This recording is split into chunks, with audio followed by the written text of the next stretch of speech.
यह कहानी एक दिव्यांग राजा की है जिसके राज्य में कोई भी परेशानी या समस्या नहीं थी।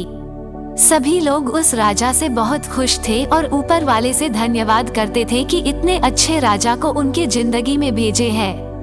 वह राजा दिव्यांग था, उसकी एक आंख नहीं थी और एक पैर नहीं था, लेकिन फिर भी राजा को इस बात का कोई मलाल नहीं था। एक दिन राजा अपने महल के गलियारे में घूमते हुए अपने पूर्वजों की लगी तस्वीर को देख रहा था और सोच रहा था कि मेरे पिताजी इतने शूरवीर थे, उनके पिताजी इतने शूरवीर थे। हमें इतने शूरवीर खानदान में जन्म लेने का मौका मिला, यह ऊपर वाले का धन्यवाद है। राजा ने सभी चित्र को देखते हुए आखिरी चित्र तक पहुंचा और फिर उस खाली जगह को देखा तो वो चिंता में पड़ गया, क्योंकि उसे मालूम था कि अब यहाँ जो तस्वीर लगेगी वो उसी की लगेगी।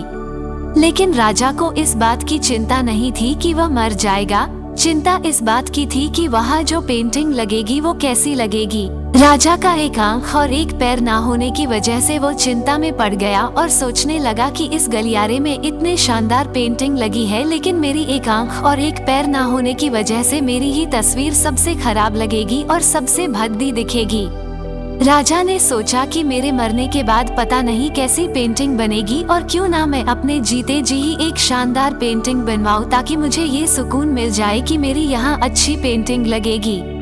अब उस राज्य में ऐलान करवा दिया गया और सभी पेंटर्स को बुलाया गया और कहा गया कि जो भी पेंटर राजा का शानदार पेंटिंग बनाएगा उसे शानदार इनाम मिलेगा। अब सभी पेंटर राज्य में आए और उन पेंटर को पता था कि अगर शानदार पेंटिंग बनेगा तो शानदार इनाम तो मिलेगा, लेकिन जिस राजा का एक आंख नहीं है, एक पैर नहीं है, उसका शानदार पेंटिंग कैसे बनेगा। पेंटर सोच रहे थे कि इनाम का तो पता नहीं, लेकिन अगर शानदार पेंटिंग नहीं बनी और राजा गुस्सा हो गया तो सजा मिलेगी, इसीलिए बड़े बड़े चित्रकार भी आगे नहीं आए। तभी उसमें से एक लड़का बोला, राजा साहब मैं आपकी पेंटिंग बनाना चाहता हूँ, मुझे 24 घंटे का वक्त दीजिए। अब सभी बड़े बड़े पेंटर हैरान हो गए कि ये लड़का क्या पेंटिंग बनाएगा, और अगर राजा को पेंटिंग पसंद नहीं आई तो इसे सजा जरूर मिलेगी। राजा बोला ठीक है, आप बना करके आइए। अगले दिन वो लड़का तस्वीर बनाकर लाने वाला था और दरबार पूरी तरह से भर चुका था। लोग दूर दूर से ये देखने के लिए आए थे कि वो लड़का कैसा पेंटिंग बनाकर लाएगा। अब लड़का जब उस राजा की पेंटिंग बनाकर लाया तो लोग आश्चर्यचकित रह गए। सब लोग जोर जोर से तालियां बजाने लगे, सीटी बजाने लगे, और जब राजा ने उस पेंटिंग को देखा तो वो खुश हो गया और बोला कि वाह, इससे अच्छी पेंटिंग तो इस पूरे गलियारे में नहीं है। राजा ने उस लड़के को बहुत सारा इनाम दिया।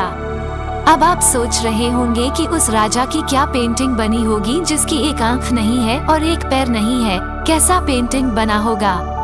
उस तस्वीर में लड़के ने उस राजा को एक घोड़े पर सवार किया था।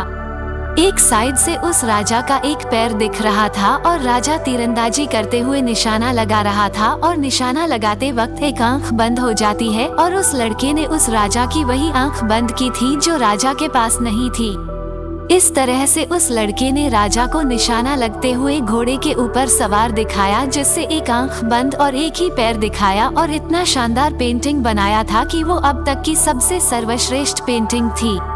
उस लड़के के सामने भी चुनौती थी, संकट था, लेकिन उसने सकारात्मक का साथ नहीं छोड़ा। जिंदगी में आप जिस भी मुकाम पर हो, जिस भी संकट में फंस जाए, जिस भी स्थिति में हो, अगर आपने सकारात्मक का साथ कभी नहीं छोड़ा तो यकीन मानिए आप उस संकट से बाहर निकल आएंगे।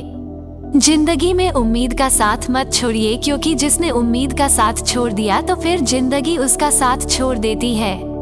हर पल सकारात्मक रहिए, खुश रहिए, ऊपर वाले के आशीर्वाद के साथ और अपनों के प्यार के साथ, अपनी अच्छी और सच्ची मेहनत के साथ कर दिखाओ कुछ ऐसा कि दुनिया करनी चाहे आपके जैसा।